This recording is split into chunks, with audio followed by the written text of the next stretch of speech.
Welcome back to my channel, everyone. Let's explore the available support for international healthcare professionals. The Victorian Department of Health is continuing to support health professionals who are currently located overseas and are seeking to work in health services across metropolitan Melbourne and regional Victoria. Available support. The Department of Health supports international and returning Australian health workers who have secured a role in Victorian health services to have a clear and supported pathway into the state.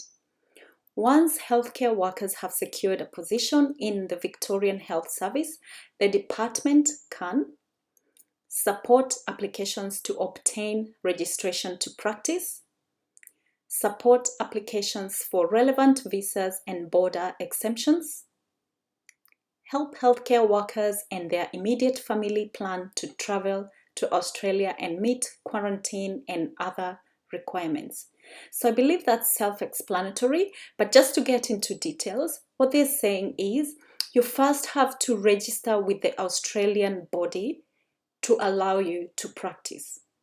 You also have to apply for a visa, as well as apply for a job with the Victorian Health Service. Let's dig deeper into International Travel Allowance.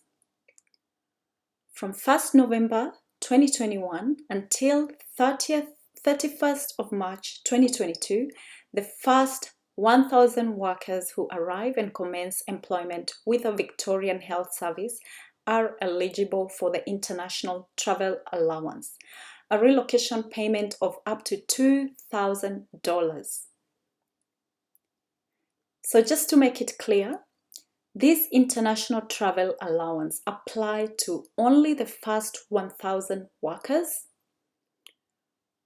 who arrive and commence employment within Victoria with a Victorian Health Service between 1st of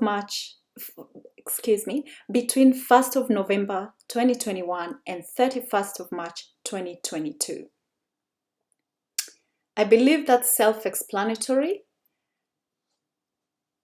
and I can still make it clear in the comments. If you feel that something is not clear, kindly just post a comment and I will respond. So let's continue digging deeper to see who is eligible for this allowance or for this travel support from the government. Eligibility. Who is eligible for this program? Number one, you have to be an Australian citizen or a resident or an international candidate who has secured a job with a Victorian Health Service. You are able to access Australian registration for your profession. You can obtain an appropriate visa and a COVID-19 border exemption if required. You are fully vaccinated for COVID-19 and can be ready to travel to Australia before the end of March 2022. Guys, it's pretty simple, but there is a deadline.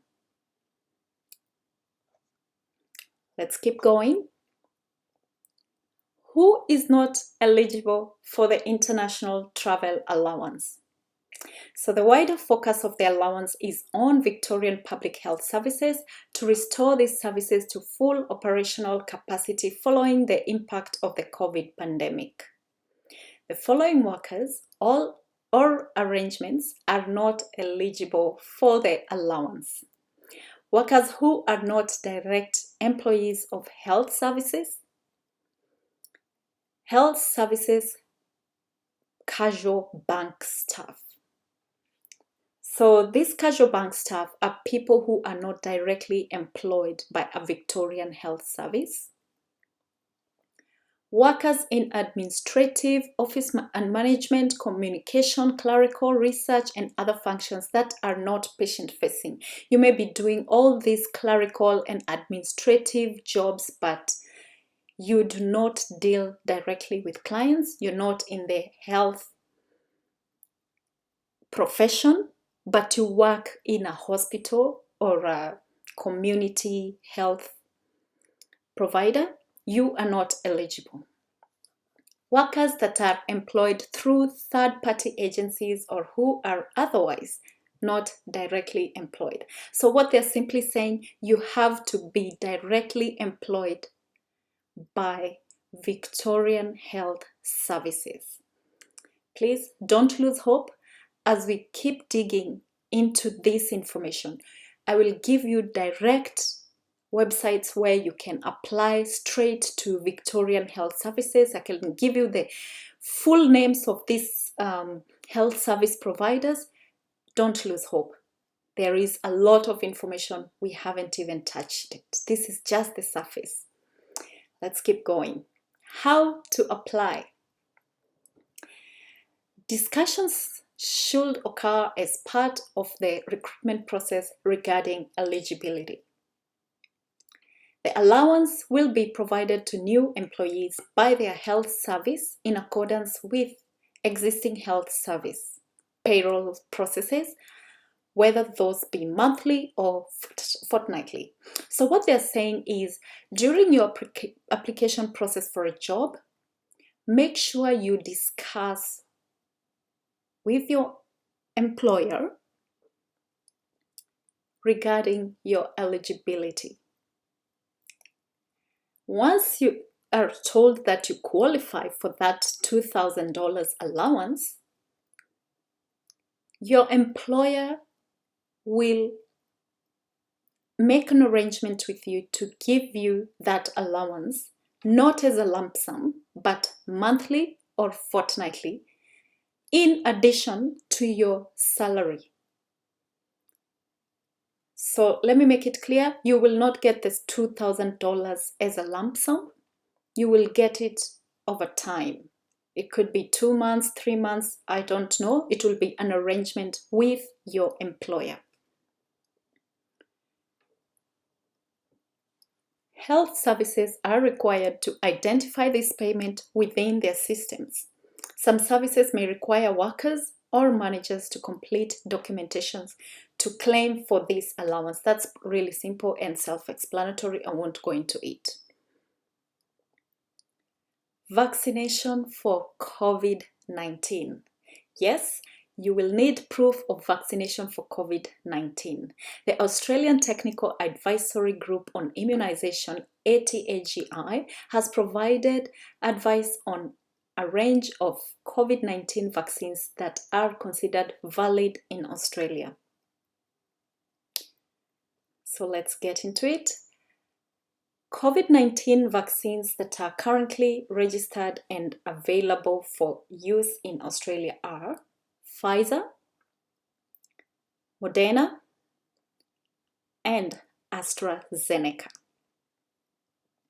So if you plan to explore this opportunity to migrate to Australia and you have not been vaccinated, please consider this available, not available, but consider these recognized vaccinations or vaccines in Australia and go ahead and arrange for them to be given to you. Alternatively, if you have already been vaccinated, please make sure that you've got a government provided vaccination certificate that you will use during your job application, as well as your visa application, as well as your travel document. I hope I've made that clear. Guys, I still have so much information to share with you. Kindly, if you have any questions, put them down below and I will be in the comment sections to respond to you. For now, I don't want to make this video really long. I'll leave this here for now and I'll catch you on the next one. Thank you.